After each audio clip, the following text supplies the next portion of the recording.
മലയാളത്തിൻ്റെ വളർച്ചയ്ക്കും വികാസത്തിനും വളരെയധികം സംഭാവനകൾ നൽകിയ അർണോസ് പാതിരി വൈദിക പട്ടം സ്വീകരിച്ച അമ്പഴക്കാട് പള്ളിയാണ് പ്രിയരെ ഇന്ന് ചില്ലറക്കാര്യത്തിൻ്റെ പ്രതിപാദ്യ വിഷയം. മലയാളം അക്ഷരമാല ഉപയോഗിച്ച് ഒരു പുസ്തകം 17-ാം നൂറ്റാണ്ടിലാണ് അമ്പഴക്കാട് നിന്ന് പുറത്തിറങ്ങിയത്. അർണോസ് പാതിരി തൻ്റെ വളരെയധികം കൃതികൾ എഴുതി തുടങ്ങിയതും പ്രസിദ്ധീകരിച്ചതുമെല്ലാം അമ്പഴക്കാട് വെച്ചാണ്. AD 300-ലാണ് അമ്പഴക്കാട് സെൻറ് തോമസ് ഫെറോന പള്ളി സ്ഥാപിതമായതെന്ന് അവിടുത്തെ രേഖകളിൽ നിന്നും കാണാവുന്നതാണ്. ചാലക്കുടിക്കടുത്ത് കാടുകുറ്റി പഞ്ചായത്തിൽ സ്ഥിതി ചെയ്യുന്ന ഈ പള്ളി കത്തോലിക്ക വിഭാഗത്തിലെ സീറോ മലബാർ സഭയുടേതാണ്. അഷ്ടമിച്ചിറയ്ക്കടുത്താണ് അമ്പഴക്കാട് പള്ളി സ്ഥിതി ചെയ്യുന്നത്. ചാലക്കുടിയിൽ നിന്നും ഏകദേശം 10 കിലോമീറ്റർ ദൂരമാണ് ഇവിടേക്ക് ഉള്ളത്. 1663-ൽ ഡച്ചുകാർ കൊച്ചി കീഴടക്കിയപ്പോൾ ഈശോ സഭക്കാർ വൈപ്പിക്കോട്ടയിലെ സെമിനാരി അമ്പഴക്കാട്ടേക്ക് മാറ്റി സ്ഥാപിച്ചു. ഈ സെമിനാരിയിലെ പ്രസ്സിൽ ആദ്യകാല തമിഴ് മലയാളം കൃതികൾ അച്ചടിച്ചിരുന്നുവത്രേ. 1789-90 കാലഘട്ടത്തിൽ ടിപ്പുവിൻ്റെ ആക്രമണത്തിൽ ഇത് തകർന്നുവെന്ന് പറയപ്പെടുന്നു. 1944-ലാണ് അമ്പഴക്കാട് പള്ളി ഫെറോന പള്ളിയായി ഉയർത്തപ്പെട്ടത്. 1790-ലും 1971-ലും പള്ളി പുതുക്കി പണിതിട്ടുമുണ്ട്. ഈ പള്ളിയുടെ 3 ഭാഗത്തായി 16-ാം നൂറ്റാണ്ടിലേതെന്ന് കരുതുന്ന 3 കരിങ്കൽ കുരിശുകൾ കാണാവുന്നതാണ്. ഈ ഫെറോന പള്ളിയുടെ കീഴിൽ 16 പള്ളികളുണ്ട്. ചാലക്കുടി ഫെറോനയിൽപ്പെട്ട ഏതാനും പള്ളികളാണ് അമ്പഴക്കാട് ഫെറോനയിൽ ഇപ്പോൾ ഉൾപ്പെടുത്തിയിട്ടുള്ളത്. ആദ്യകാലത്ത് ഇവിടം അമ്പലക്കാട് എന്നാണത്രേ അറിയപ്പെട്ടിരുന്നത്. ക്രൈസ്തവ വിശ്വാസം കേരളത്തിൽ വളരാൻ തുടങ്ങിയ സമയത്താണ് ഇവിടെ പള്ളി പണിതത്.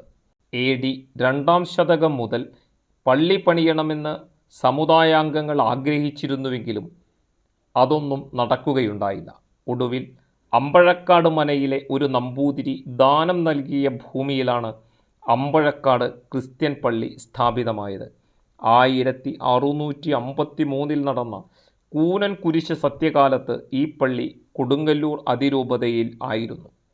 2024 ജൂലൈ മാസം 3-ാം തീയതി ദുക്രാന തിരുനാളിൻ്റെ ഭാഗമായി നടന്ന ആഘോഷങ്ങളിൽ നിന്നുള്ള ചില ദൃശ്യങ്ങൾ നമുക്ക് ഇന്ന് ഈ വീഡിയോയിലൂടെ കാണാം.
എല്ലാരും